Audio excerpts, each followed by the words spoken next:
हरियाणा के स्वास्थ्य एवं नागरिक उड्डयन मंत्री डॉक्टर कमल गुप्ता ने वीरवार को चौधरी चरण सिंह हरियाणा कृषि विश्वविद्यालय के गिरी सेंटर में आयोजित जिला स्तरीय स्वतंत्रता दिवस समारोह में ध्वजारोहण कर परेड की सलामी ली।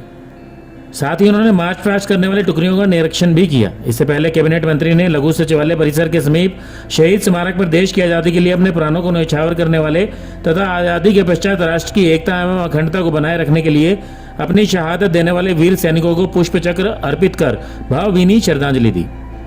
स्वास्थ्य एवं नागरिक उड्डयन मंत्री ने समारोह में उपस्थित स्वतंत्रता सेनानियों एवं उनके आश्रितों, जनप्रतिनिधियों, विभिन्न विभागों के अधिकारियों, कर्मचारियों तथा विद्यार्थियों को संबोधित करते हुए कहा कि स्वतंत्रता दिवस को व्यापक स्तर पर मनाया जा रहा है। देश की स्वतंत्रता के लिए हुए आंदोलन में हिसार के क्रांतिकारियों का अहम योगदान रहा है, जिसके लिए हिसार के लोगों को गर्व करना चाहिए। डॉक्टर कमल गुप्ता ने इस मौके पर कहा कि जब से देश की कमान प्रधानमंत्री नरेंद्र मोदी ने संभाली है, तब से देश नई ऊंचाइयों को छू रहा है। प्रदेश में जहां 1000 लड़कों पर पहले बेटियां 850 होती थी, वहीं अब लिंगानुपात 940 को क्रॉस कर गया है। नरेंद्र मोदी के नेतृत्व में देश नई तरक्कियां कर रहा है और वहीं प्रदेश भी भाजपा सरकार के चलते नई नई सुविधाएं जनता को उपलब्ध करवा रही है। वर्तमान भाजपा सरकार प्रदेश में लोगों के लिए नई नई योजनाएं लेकर आ रही है और साथ ही लोगों के जीवन को आसान बनाने के लिए नई योजनाएं लागू कर रही है। हिसार की बात करते हुए उन्होंने कहा कि हिसार में 2 महीने पहले मुख्यमंत्री ने भारत के सबसे बड़े बनने वाले महाराज अग्रसेन एयरपोर्ट का उद्घाटन किया था। जल्द ही इस हवाई अड्डे को लाइसेंस मिल जाएगा और आने वाले 2 सप्ताह के अंदर बड़ा जहाज यहां उतरेगा। उन्होंने कहा कि पहली फ्लाइट भगवान राम के दर्शन के लिए अयोध्या जाएगी।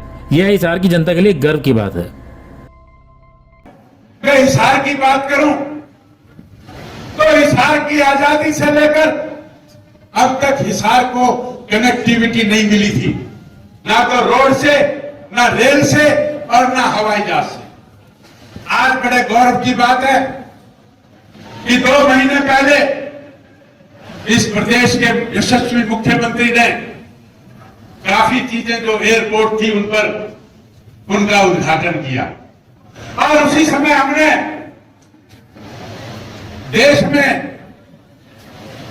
इस हवाई अड्डे को बड़ा लाइसेंस मिले, बड़ा जहाज उतारने का। मैं आपको यह बताते हुए मुझे बड़ी प्रसन्नता हो रही है कि आने वाले 1 हफ्ते के अंदर हमारे इस हवाई अड्डे को, जिसका नाम महाराजा अग्रसेन और पूरे विश्व का सबसे बड़ा हवाई अड्डा, 200 एकड़ जमीन थी और आज इसमें 7200 एकड़ जमीन है। दिल्ली का हवाई अड्डा भी 5100 एकड़ में है, ये 7200 एकड़ में, और ईश्वर ने चाहा तो अगले आने वाले 2 हफ्तों में बड़ा जहाज यहां उतर जाएगा और पहली फ्लाइट अयोध्या में भगवान श्री राम के दर्शन करने जाएगी। यहां पर वॉशिंग, रेलवे में वॉशिंग यार्ड की पहले व्यवस्था नहीं थी, वो भी हमने उपलब्ध करवाई। यहां पर एसटीपी, वाटर वर्क्स, सड़कों का निर्माण, यहां की सड़कें और पूरे प्रदेश में हर जिले को नेशनल हाईवे से लगभग जोड़ा जा चुका है। स्वतंत्रता दिवस समारोह में उप पुलिस अधीक्षक गौरव शर्मा के नेतृत्व में विभिन्न टुकड़ियों ने मार्च पास्ट निकाला। समारोह में DV police public school, GSSS Patel Nagar जिला कल्याण केंद्र, Saini senior secondary school, Siddharth international school, Saint Francis Xavier senior secondary school की सांस्कृतिक टीमों ने देशभक्ति की भावना से ओतप्रोत रंगारंग सांस्कृतिक कार्यक्रमों की प्रस्तुतियां दी। सांस्कृतिक कार्यक्रमों में जीएसएसएस सुशीला भवन ने प्रथम, Saint Francis Xavier senior secondary school ने द्वितीय तथा डीएवी पुलिस पब्लिक स्कूल ने तृतीय स्थान प्राप्त किया।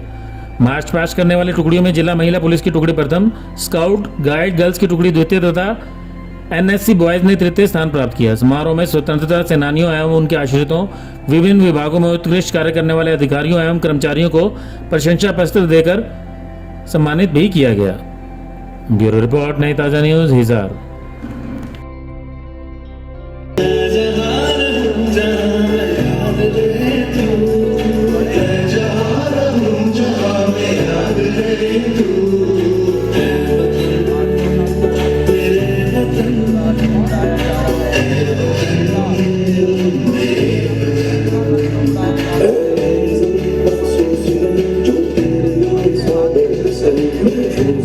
तेरी आन से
लेटेस्ट वीडियोस के लिए सब्सक्राइब करें हमारा चैनल नई ताजा न्यूज और दबाएं बेल आइकॉन ताकि आप मिस न करें कोई भी अपडेट।